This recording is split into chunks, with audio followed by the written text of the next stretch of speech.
E aí, tudo bem com você? Olha, hoje eu quero fazer um vídeo para falar sobre catequese com pessoas deficientes. Vem comigo. Quando a gente fala de catequese com deficiências, tem muita gente que pensa apenas em criança.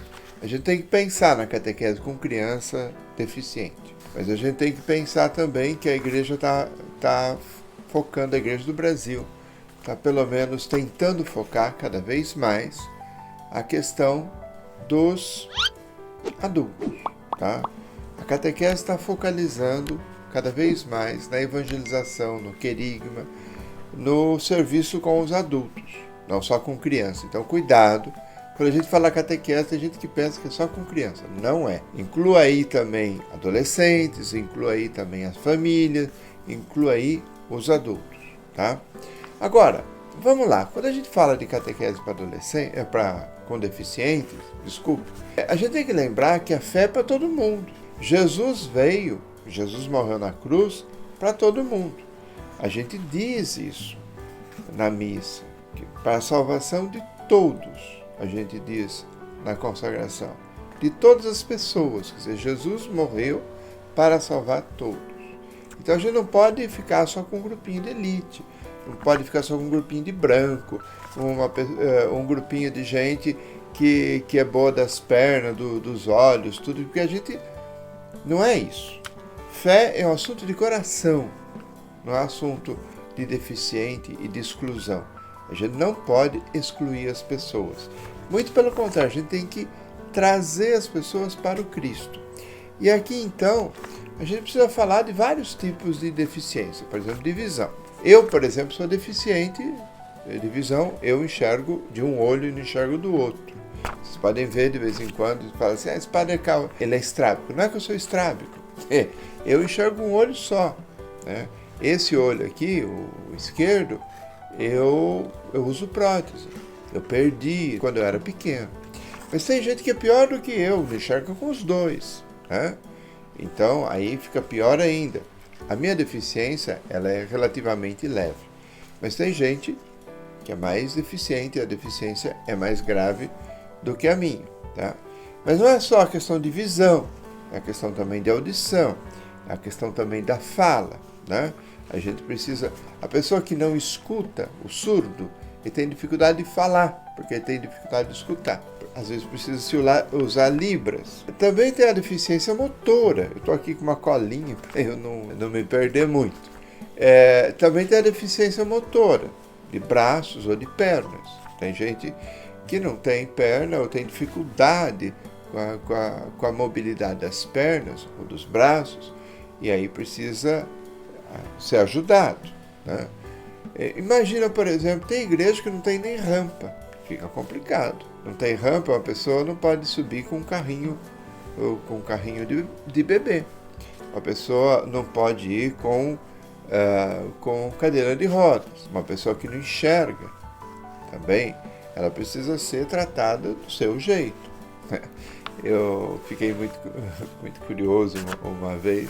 Chegou uma cega na minha comunidade, e a comunidade não estava acostumada, e eu tive que sensibilizar um pouco a comunidade para isso. Ela era cega, mas ela cantava muito bem. O fato de ela ser cega não quer dizer que ela não tenha boa voz, né? E aí eu lembro que precisava levar ela para algum lugar, e uma pessoa chegou e falou assim, padre, como é que eu levo fulano? Ela é cega. E ela estava do lado. Eu falei, ela é cega, mas não é surda, tá? Ela pode dar a mão, pode pegar no seu braço, você pode conduzir ela tem bengala, você pode levar ela até lá. Agora não precisa falar alto com ela, né? Tem gente que acha que porque o cara é cego tem que gritar. Não, ele é cego, não é surdo. Então a gente precisa entender a deficiência da pessoa e perguntar como a gente pode ajudá-la. Que essa é a melhor situação. Porque ninguém entende mais a própria deficiência do que o próprio deficiente. Então a gente tem que dar voz, tem que mostrar, tem que escutar o deficiente. E essa é uma grande dificuldade nossa, né? Porque às vezes a gente acha que a gente sabe, e não. Por exemplo, para um cego, não é eu que pego no braço do cego. Normalmente você dá o braço e ele pega no seu braço. E tem toda uma questão de como se faz isso e tal. Você tem que perguntar. Você tem que ter a sensibilidade. Não é que a gente nasceu sabendo. Se você tem uma pessoa com deficiência, uma criança, um adolescente, um adulto com deficiência no seu grupo, a primeira coisa a fazer é perguntar: o que eu faço? Eu não estou acostumado. Como é que eu trabalho? E ele vai te esclarecer, te mostrar. Tá? Então, perguntar a condição e fazer adaptações. Adaptar aquilo que dá para adaptar. Já pensou, por exemplo, as igrejas, se o bispo nomeia um padre cadeirante para uma igreja? A primeira coisa que ele vai ter dificuldade é subir no altar, porque poucas igrejas têm rampa. A maioria delas tem degrau. Então, você vai ter que adaptar a igreja para que o padre possa celebrar. Né? Estou falando meio absurdo, mas isso acontece. Existe padre cadeirante também. Né? Então a gente tem que pensar nessas situações e não excluir, mas integrar. Então, por exemplo, se você tem uma criança que tem um retardo mental, que tem uma dificuldade de aprendizado, ou ela aqui eles chamam de tricossômica, né? A pessoa que tem três DNAs, né? Em vez de ter 2, tem 3. E no Brasil é o pessoal que é cuidado pela PAI e tal.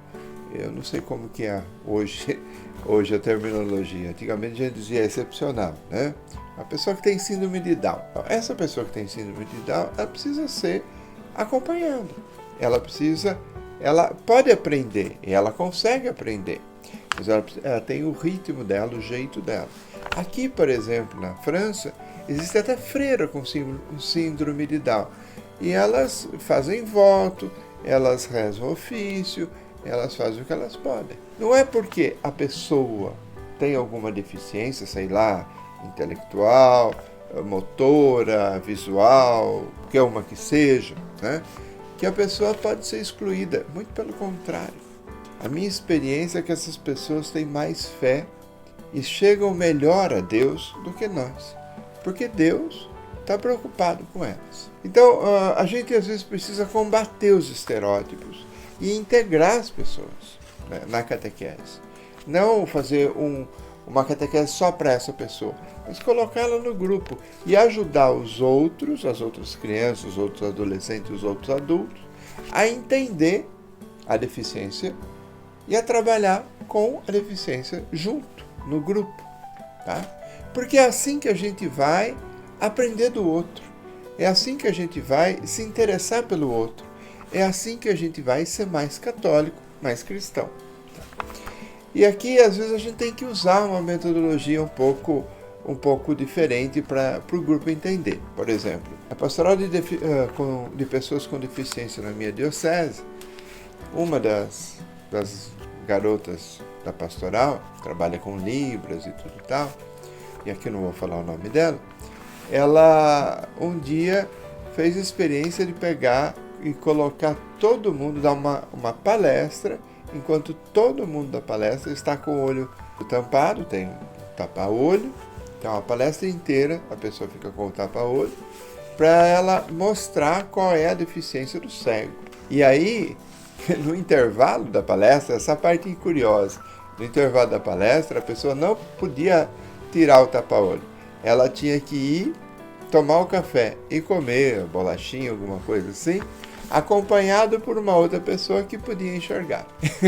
Isso foi um jeito, foi uma noite, foi uma hora e pouco e tal, mas isso foi um jeito de você integrar quem é bem importante, uma pessoa que está acostumada a fazer tudo, né, a perceber a dificuldade do outro, a entender a dificuldade do outro, né, sair de si mesmo para entender que o outro tem uma necessidade diferente e que precisa ser entendido na sua dificuldade.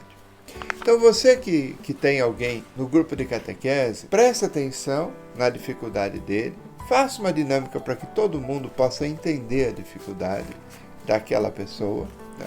E, sobretudo, pergunte para ela como você pode ajudar, como você pode adaptar e quais são as adaptações que a comunidade precisa fazer para ela estar no grupo. Quando isso acontece, a pessoa se sente valorizada, a pessoa se sente mais católica e a pessoa leva outras pessoas para a fé, ok? Abraço, até mais, muito obrigado.